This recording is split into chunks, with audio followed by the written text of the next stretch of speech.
Bonjour, aujourd'hui on va faire des samoussas au curry indien. Alors la texture, il vous faut 225 g de poivron orange qu'on va couper en petits bouts dans le plat du mixeur plongeant. Voilà, on vient mixer au plongeant.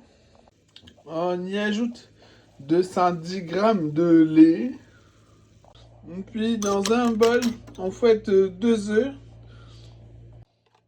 qu'on incorpore une fois battu dans le plat où il y a le poivron orange. On fouette pour l'incorporer.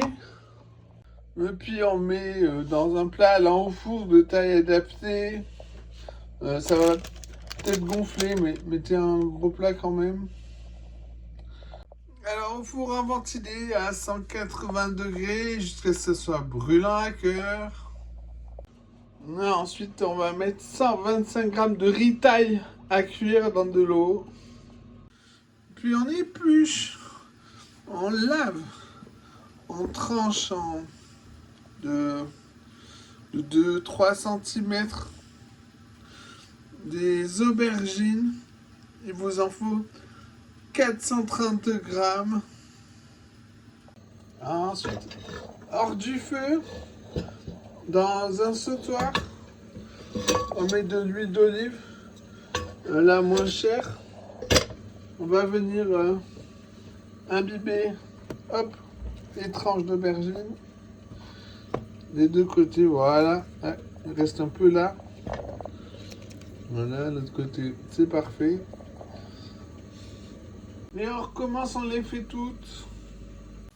Après, on met le feu à fond, on va les griller, bien colorés des deux côtés.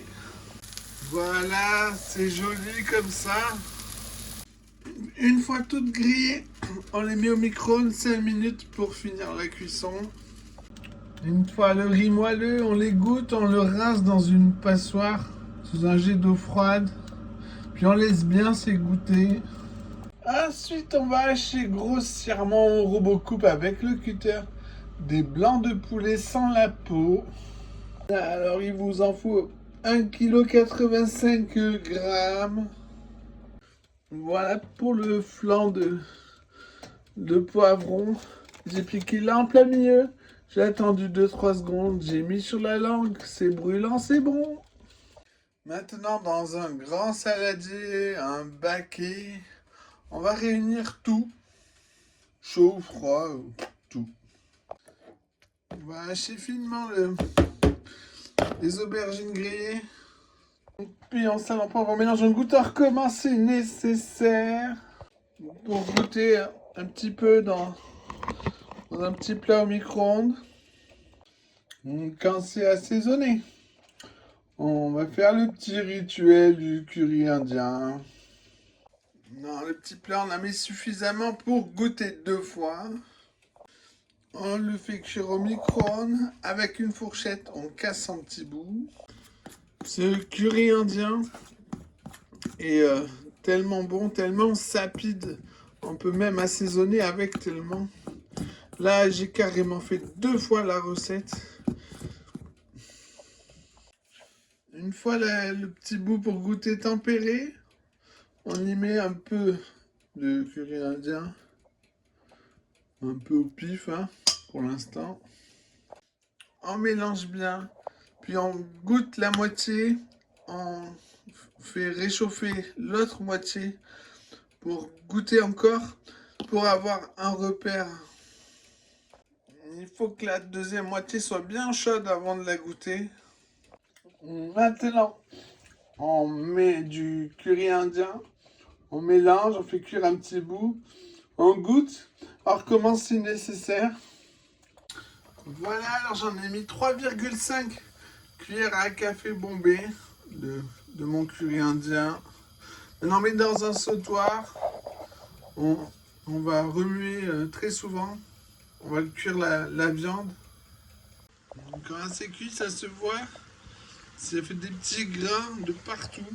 Il n'y a plus une espèce de purée là. La viande crue, on dirait de la purée. On peut arrêter la cuisson, là c'est cuit. On le met à refroidir dans le grand saladier, le baquet qui trempe dans un baquet d'eau froide. Pour la sauce, on décongèle du fond lié, on y met du harissa. Une fois décongelé, on sale, on poivre, on mélange, on goûte, on recommence si nécessaire. Après, un peu avant de manger, on coupe les feuilles de briques en deux. On met un peu de farce, puis on plie. Et on le met sur une poêle à crêpes, dernier pli dessous pour que ça durcisse et que ça se ferme. Il faut pas les faire d'avance, sinon ça va se déchirer la brique. Puis on les fait bien griller des deux côtés. Et voilà, bon appétit!